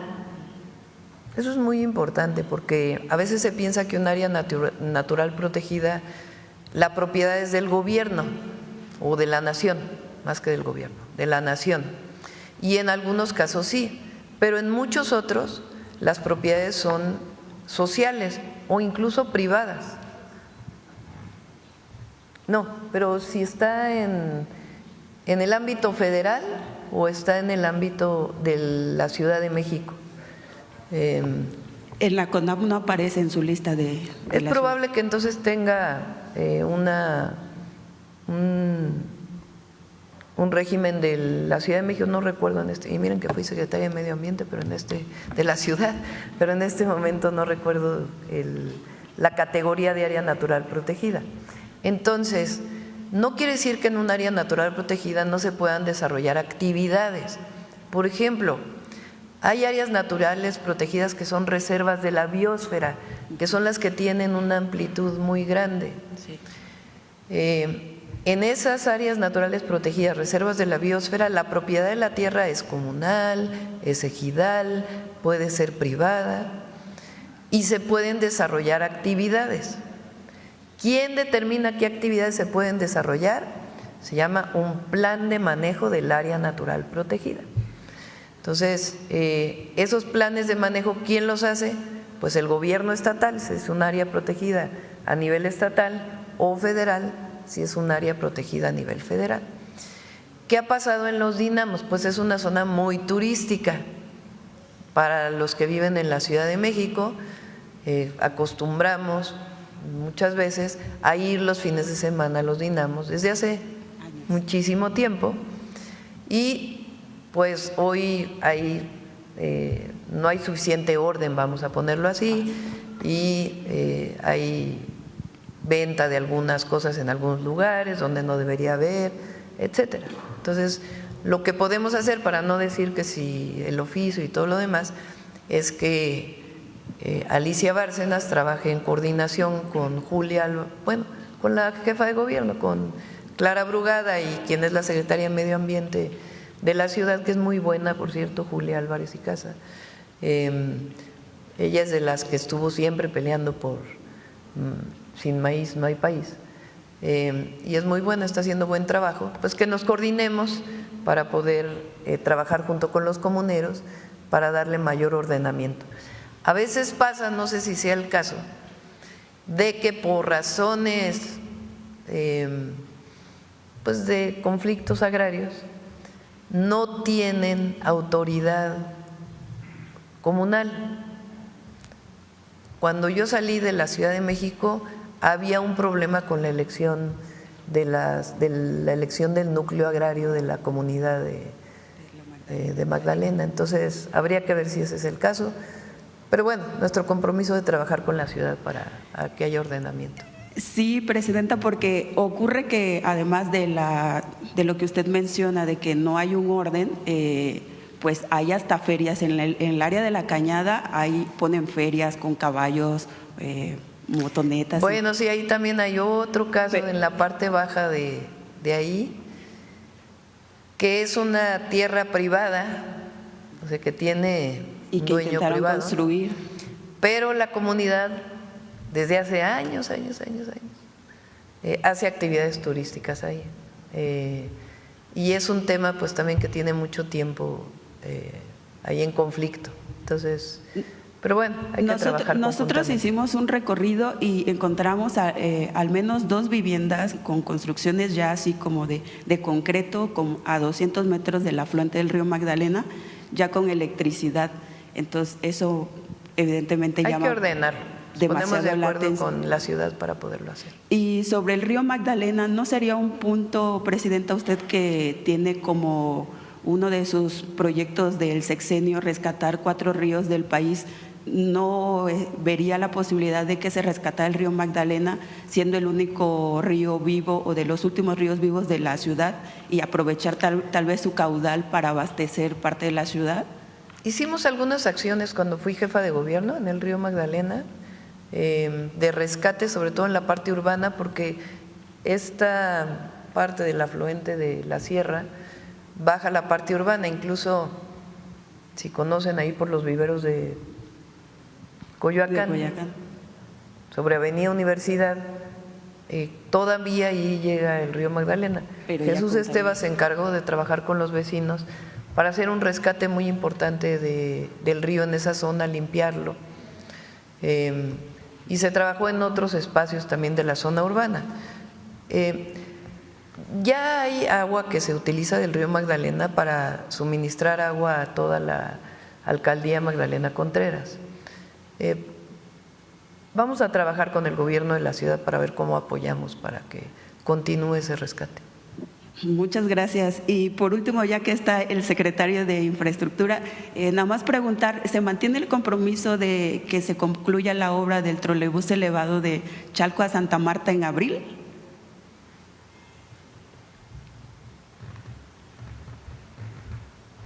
Sí, la parte de la Secretaría de Infraestructura está concluida, y con la presidenta hemos estado haciendo recorridos con el Estado de México y va muy bien. En la última recorrido hace 1 o 2 semanas Se informó que estamos dentro de los programas, muy pronto deben de estar iniciando inclusive pruebas ya con los trolebuses. Ok, muchas gracias. Van a quedar unas estaciones pendientes, porque particularmente en Chalco, en una parte donde el trolebús va a nivel, se tuvo que suspender, digamos, porque se está haciendo el colector de Chalco y justamente pasa por ahí. Entonces, cuando se inaugure va a pasar por otro lugar, porque los trolebuses que se adquirieron tienen la característica de pueden funcionar sin necesidad de estar conectados a la catenaria. Entonces, esa parte va a quedar un poco pendiente, pero se sigue trabajando. Y algunas otras estaciones que también tuvieron algunos problemas porque se tuvo que cambiar un colector de drenaje, pero va muy bien la obra.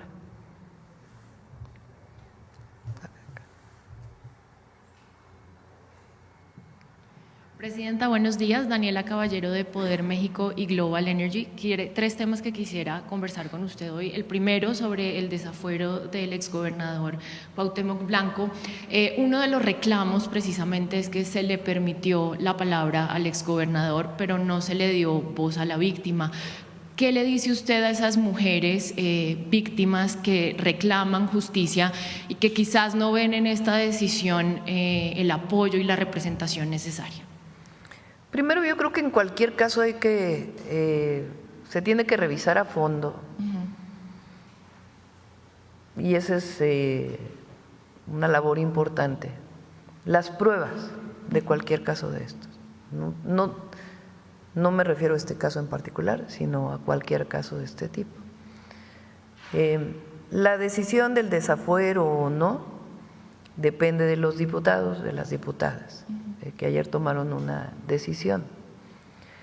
Es importante que se sepa que esta carpeta de investigación venía de un fiscal muy corrupto, que fue desaforado y que era protector de feminicidas, que trabajó durante 6 años o más, no sé cuántos años estuvo ese fiscal, y que solamente en el último momento hizo esta carpeta de investigación, para que se conozca el antecedente.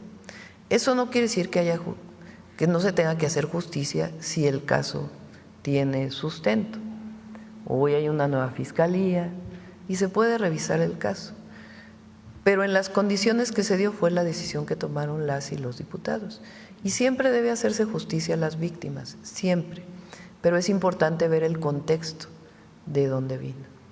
Ok, sobre los aranceles, Presidenta, pues usted bien lo decía, siguen en conversaciones los dos gobiernos y hay que esperar al 2 de abril, pero ¿qué garantías tendrían o recibirían los empresarios y las empresarias en México para poder operar frente a este escenario? Bueno, es que es una decisión unilateral del gobierno de los Estados Unidos, eso es importante que lo conozca todo el pueblo de México. Nosotros hacemos y hemos hecho, y son testigos, de que hemos hecho todo lo que esté en nuestras manos para evitar que haya aranceles con México, porque además tenemos un tratado comercial y hemos estado buscando por todos los medios que no sea esta situación. Lo saben los empresarios, me he reunido personalmente con muchos de los empresarios que exportan, el secretario Ebrard se ha reunido en múltiples ocasiones, Altagracia Gómez, que es empresaria y que nos ayuda como asesora de manera honorífica, ha estado haciendo un trabajo muy importante. Ellos también hacen su propio trabajo con el gobierno de los Estados Unidos. Nosotros pensamos, por lo que ha dicho el presidente Trump hasta ahora y por las conversaciones que tiene el secretario Marcelo Ebrard con el secretario Lutnick, que México va a tener una situación especial por el tratado, pero finalmente es una decisión del presidente Trump. Entonces hay que esperar qué dice el presidente Trump y a partir de ahí nosotros ya tenemos pues en uno u otro sentido las decisiones que tomaríamos. Hemos pasado por esto 3 veces, esta sería la tercera. La diferencia con las otras 2 es que era exclusivamente para México y para Canadá. Ahora es una decisión a todo el mundo y tiene que ver con una visión de la actual administración de los Estados Unidos de proteger su economía. Puede uno estar de acuerdo o no, pero es una decisión del gobierno de los Estados Unidos y en todo caso pues hay organizaciones internacionales a las cuales acudir, pero finalmente es una decisión del presidente Trump y de su administración. Hemos hecho todo lo necesario en información y todo lo que se requiere para evitar que haya afectaciones a México. Si llega a haber una decisión que nos afecte de manera particular, pues nosotros ya estaremos tomando decisiones, pero es importante, y esto pues lo sabe todo el mundo, porque así como está la presidenta de México, pues así están todos los presidentes de todos los países del mundo, primeros ministros, esperando cuál es la decisión del 2 de abril. Presidenta, y finalmente sobre la deuda de Pemex, ¿se tiene establecida ya una fecha para el pago a proveedores que se tenía estipulado para marzo? Ya se han pagado cerca de 147,000 millones de pesos. Una cifra muy importante. Y se va a seguir pagando. Y Pemex está trabajando. Yo me reúno prácticamente 2 veces a la semana para garantizar y ayudar a coordinar todos los esfuerzos de cualquier área, energía, Pemex, CFE, Hacienda, para poder garantizar el fortalecimiento de Pemex. Hoy viene algo, o este año inicia algo fundamental que va a ayudar muchísimo a Pemex, que es lo que le llamamos la integración vertical de Pemex. Artificialmente, porque el objetivo era privatizar a la petrolera del pueblo de México, se dividió a Pemex en muchas subsidiarias y filiales, 40 filiales en una empresa. Y eso generó pues muchísimos problemas administrativos y otro tipo. Ahora, con transparencia en sus finanzas, en su administración, pues se va a ir integrando, lo cual va a fortalecer nuevamente a la empresa. Muchísimas gracias. Gracias. Bueno, a ver, ahí atrás, te vamos a dar la palabra porque no vienes muy seguido. Gracias, Presidenta. Poncho Gutiérrez, de El Deforma y de SDP Noche. Dentro de menos de una semana se van a cumplir los primeros 6 meses de su sexenio. Y dentro de esta primera temporada, ¿cuál ha sido el capítulo más triste y el capítulo más alegre para usted? Se la puse difícil. Te la pusiste difícil.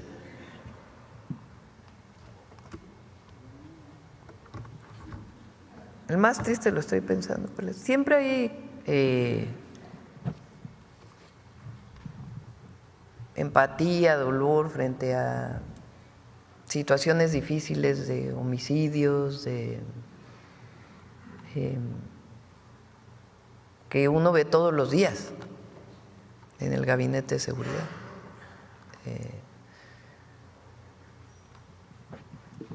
Tendría que pensar cuál es el momento más triste. Lo que tiene uno pues es que estar siempre trabajando independientemente de… Pues uno es humano y siempre hay sentimientos de empatía con víctimas. Quizá los momentos que yo disfruto muchísimo, pero muchísimo, son las salidas de las giras de los fines de semana. Es aire puro, es cercanía con la gente. La verdad es, bueno, te tocó estar ahí en Hidalgo el fin de semana. El cariño es muy grande, mutuo, porque el cariño hacia mí pues va de regreso al triple, ¿no? Y esos momentos son muy emotivos, muy emotivos, y es pues una alegría enorme. Me levanto y me siento porque no quiero dar la espalda a la cámara y todo. Ayer usted nos aconsejaba o nos aclaraba que algunos personajes opinólogos principalmente de Twitter, no todos, pero un grupito de Twitter. Yo diría los voceros no oficiales de la oposición que se presentan en muchas ocasiones como imparciales, de manera deshonesta. Decía que cada vez eran pues más irrelevantes, que menos personas los veían, pero le confieso que yo soy adicto a leer a la oposición todo el día en Twitter y no soy el único. Y considerando que sabemos que el fanatismo se da en ambos lados del umbral de la política, izquierda, derecha, fútbol, religión, en todos lados hay fanatismo. Pero también considerando que el análisis promedio de Twitter, es decir, que ahí viene el comunismo y el fascismo y todo al mismo tiempo y que el Estado ateo satánico, no importa qué tan contradictorio sea, en Twitter sí sobrevive este tipo de análisis. Y es el círculo rojo también. Ahora, ¿qué consejo le daría usted a la gente que todo el día hace un diagnóstico de la realidad mexicana desde Twitter? O sea, Twitter es su métrica de la realidad. ¿Qué consejo les daría? A ver si tiene una encuesta por ahí de cualquiera que haya salido de cuánta gente. Lleven que las encuestas dicen, ¿dónde se informa usted principalmente? A ver cuánto es la red X, antes Twitter. Es una realidad en el ciberespacio. A ver, ¿qué es importante? Que haya debate. Eso es muy importante. México es un país libre, democrático, y es muy importante que haya debate. Y aquí también mencionamos a veces algunos comentócratas, pues porque dicen unas barbaridades que tampoco se pueden dejar pasar. O sea, véanlos hoy. ¿Quién de esos comentócratas? Un Riva Palacio que ayer mencioné. Vuelvo a repetir, quien fue director de Notimex de Salinas de Gortari.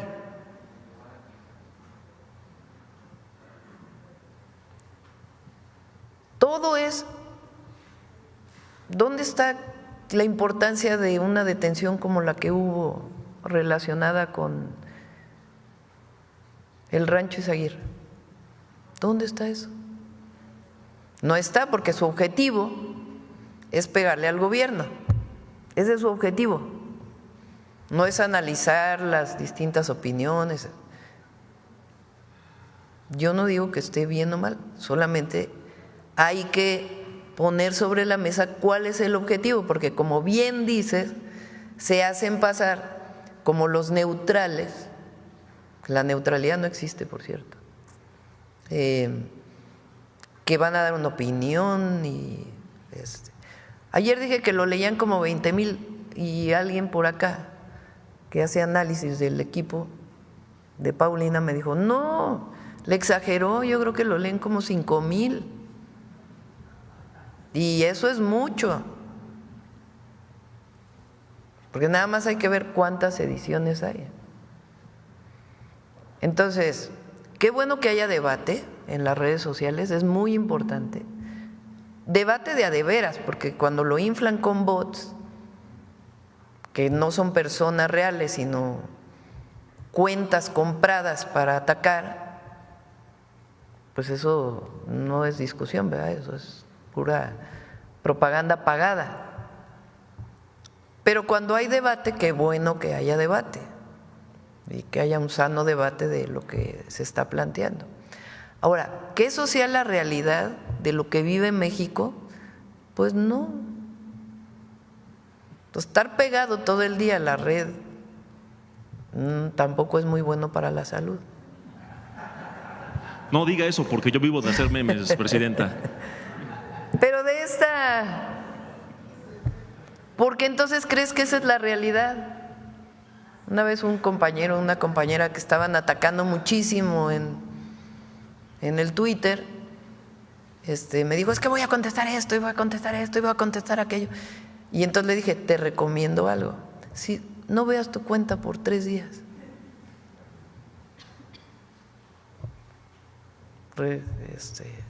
Refréscate. 3 días después había desaparecido y estaba muy inflado con todos estos bots. Entonces, qué bueno que haya debate. Es muy importante, y por eso la infodemia, que por cierto yo tampoco participo en la infodemia, es una actividad que se realiza, yo no les digo pon esto, pon aquello, pon aquello, pon aquello, ¿verdad? Ellos hacen su análisis de lo más importante y en dónde creen que es importante poner el énfasis para decir que hubo mentiras en la información, o por lo menos falsas verdades, medias mentiras. Pero es muy importante que todo se ponga en su justo término. Por eso les digo que mi momento más alegre de la semana, aparte de estar con la familia, evidentemente, y gozo el servir al pueblo, es lo mejor que puede haber. Entonces, aunque haya problemas, aunque hay que tener siempre en mente que uno está sirviendo a la gente. Pero el momento más alegre pues es los fines de semana, cuando las redes sociales están en su justo término y ves a la gente la alegría y cómo participa, ¿no? Porque no solo es en los eventos que hacemos, sino en los recorridos.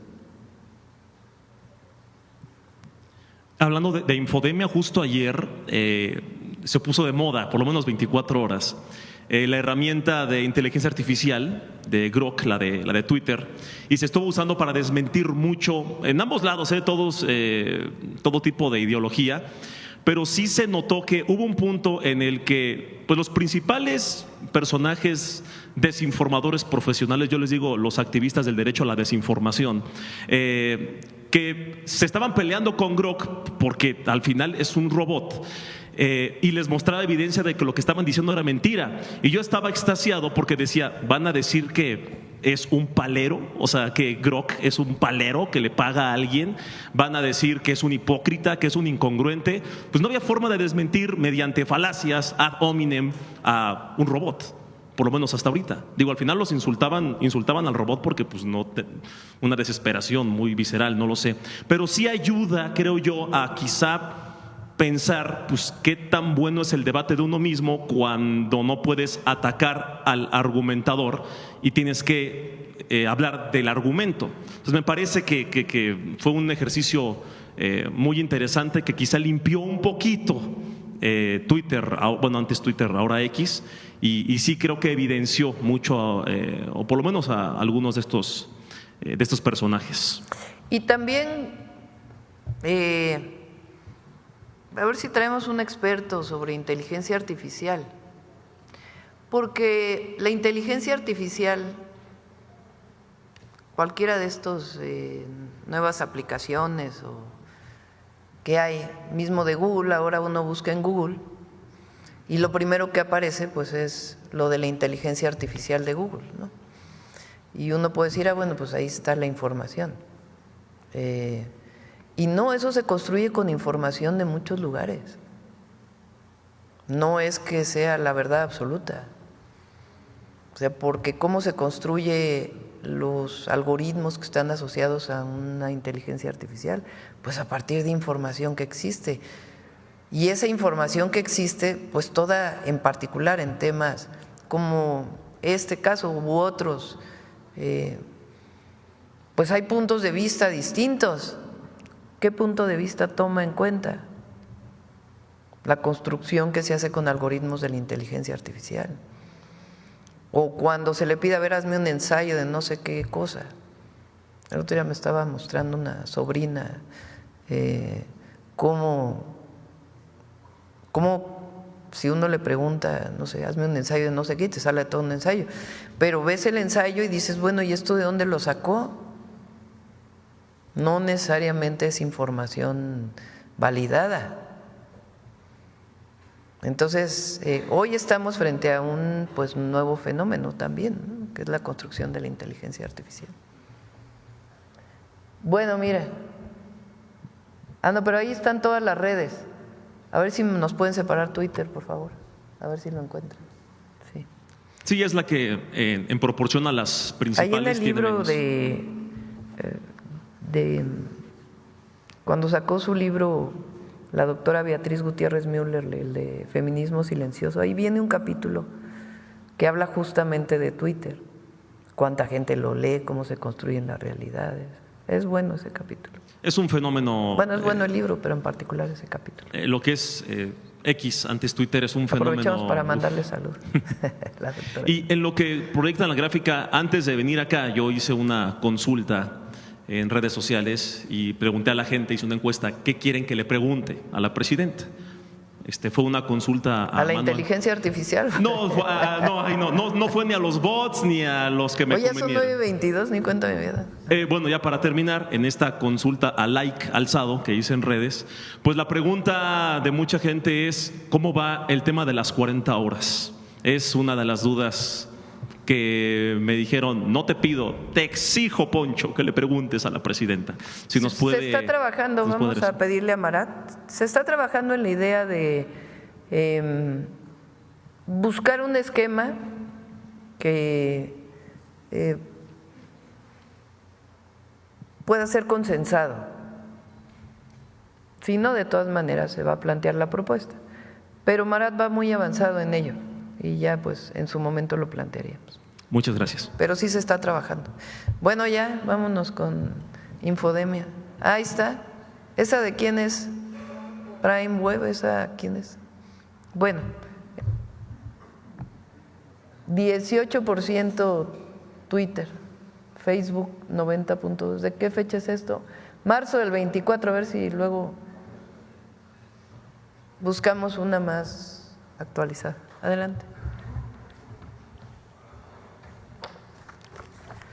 Con su permiso, Presidenta, buenos días a todas y todos.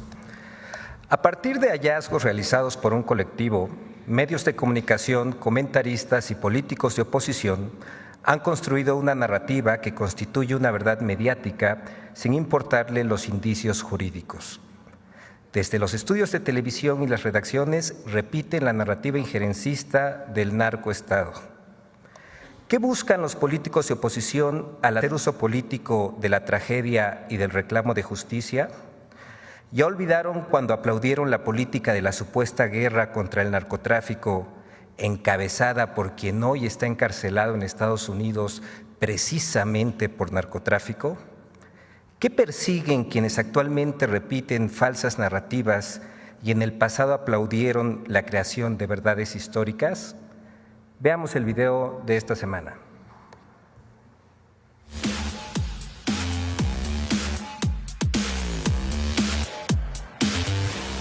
En las últimas 3 semanas, a partir de la denuncia del colectivo Guerreros Buscadores de Jalisco en el rancho Izaguirre de Teuchitlán, Jalisco, la mayoría de medios de comunicación masiva, digitales, prensa y plataformas digitales como YouTube y TikTok construyeron una verdad mediática sin elementos ministeriales ni evidencias sólidas. Frente al montaje y las mentiras, son necesarias la verdad y la justicia para las víctimas. He aquí algunos ejemplos. 1. Hallazgo de un campo de exterminio en Teuchitlán, Jalisco. Vamos a iniciar con el rancho El Exterminio, el rancho Izaguirre en Techutlán, Jalisco. No solo es un campo de exterminio criminal, ahí también hay señales de que se está acabando con la verdad y la justicia. Hoy en México comenzó a difundirse la historia de lo que parece ser un campo de exterminio del crimen organizado ubicado en Jalisco. Un colectivo de búsqueda de Jalisco localizó un campo de exterminio. Encontraron hornos clandestinos, huesos humanos, cientos de zapatos, mochilas, además prendas de vestir. En otro tema es nota internacional, el rancho del terror, este hallazgo macabro, el hallazgo de un crematorio y campo de entrenamiento y de exterminio del cártel Jalisco Nueva Generación. ¡Mentira! El secretario de Seguridad, Omar García Harfuch, informó el pasado 24 de marzo que el rancho Izaguirre en Teuchitlán era utilizado como un campo de adiestramiento del crimen organizado. Agregó que hasta ese momento no existía un indicio de que este rancho fuera un campo de exterminio. Es necesario distinguir la diferencia entre un campo de exterminio, donde deliberadamente se cometen crímenes masivos y sistemáticos, frente a un campo de adiestramiento o entrenamiento del crimen organizado. Ambos delitos son graves, pero hubo una campaña para implantar una mentira y responsabilizar solo al gobierno federal. 2. El caso Teuchitlán es el Ayotzinapa del gobierno de Claudia Sheinbaum. Bueno, lo veo como algo peor que Ayotzinapa, porque el hecho mismo es mayor que Ayotzinapa. Teuchitlán tiene el potencial de volverse el Ayotzinapa de Sheinbaum. Y ayer lo decía muy bien Loret. Ayer yo creo que es cuando más enojado he visto a Loret.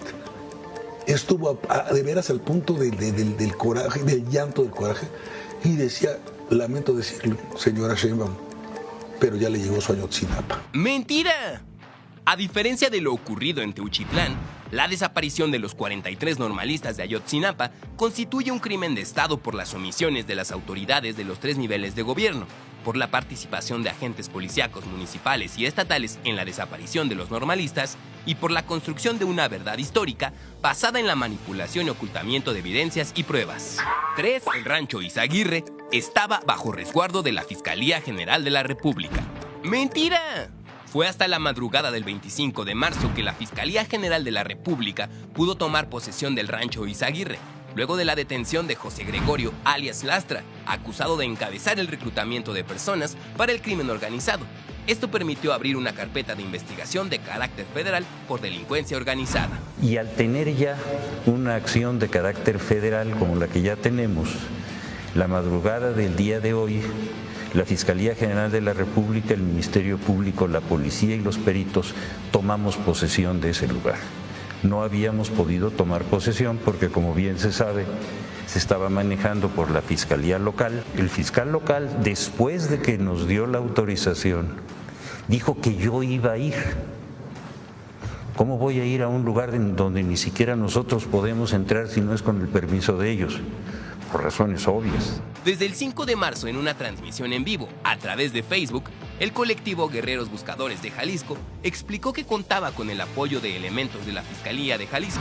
Además, la propia Fiscalía de Jalisco emitió el 9 de marzo un comunicado en el que informó que la aplicación de protocolos de investigación estaba siendo supervisado de manera directa por el fiscal estatal Salvador González de los Santos, y admitió que el fiscal jalisciense revisaba desde el 5 de marzo qué sucedió y con qué exhaustividad fue intervenido en su momento el lugar, a fin de determinar si se dejó de aplicar algún procedimiento de campo por parte del personal asignado durante la pasada administración.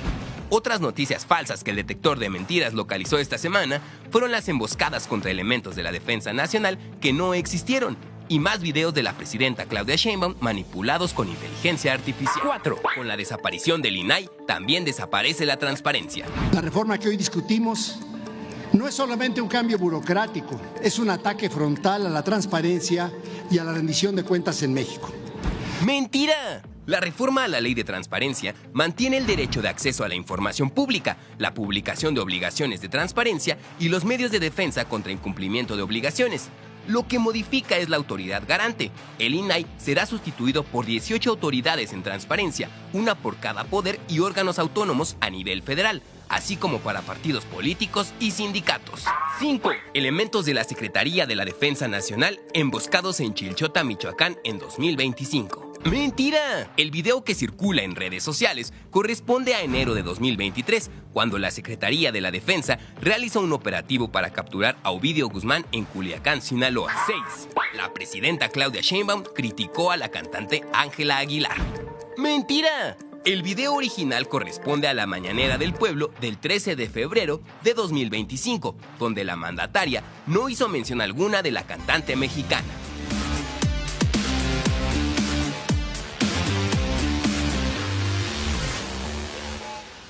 Muchas gracias, presidenta. Gracias.